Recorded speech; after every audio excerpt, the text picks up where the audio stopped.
ئەمڕۆ لە ڕاستیە پەیوەندێکی زۆرم پێوەگرا داوی ترامپ بکڕن یان نەکڕن ئەوەی کە نەیکڕی و حەدەسەکە ڕوویدا بەڕاستی ئێستا بەجێماوە تەڵەبێکی زۆری نەک لە تەنیا لە ویلایەتە یەکگرتووانە بکە لە هەموو جیهانێ چکە و ئەکسچێنجانە دیسنترەلایز ئەکسچێنجن یعنی هەموو کەسێک کە توانێت بچێت ئەکاونتێک لە ئەکسچێنجەکان دروستکە ئەو دۆلارەکەی کە بە کاش هەیەی تحویلی کا بۆی USDT عملەی کڕنی کریپتۆکەرەنسیەکان لێو ئەتوانێت دەستی بە چەند عەدەدێک لەو کۆینە بکە حەسەب مەبلەغی ئەو پارێ و سعری ئەو دقەی کۆینەکە دەستی بکەی وای لێ کردووە لە هەموو دنیاەوە ئەوانەی کە خەریکی بابەتی کریپتۆکەرەنسین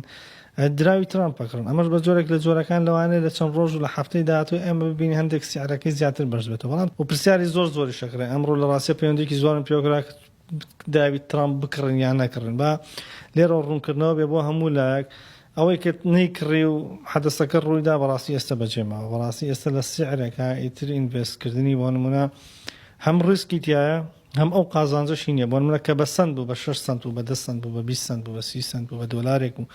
ئەو بتکڕێ بایە کۆینێکت بە دۆلارێکە کڕێکە بۆ $50 هەر دۆلارێک بۆ $50 بەڵام ئێستا ئەگەر لە $58 بیشی کڕیت کۆینێکیش بکڕی بە $58 ببێ بە $116 اینجا تۆ 150 خێرکە بەس ئەگەر بە 10 سنت و 20 سنت و $50 بتکڕێ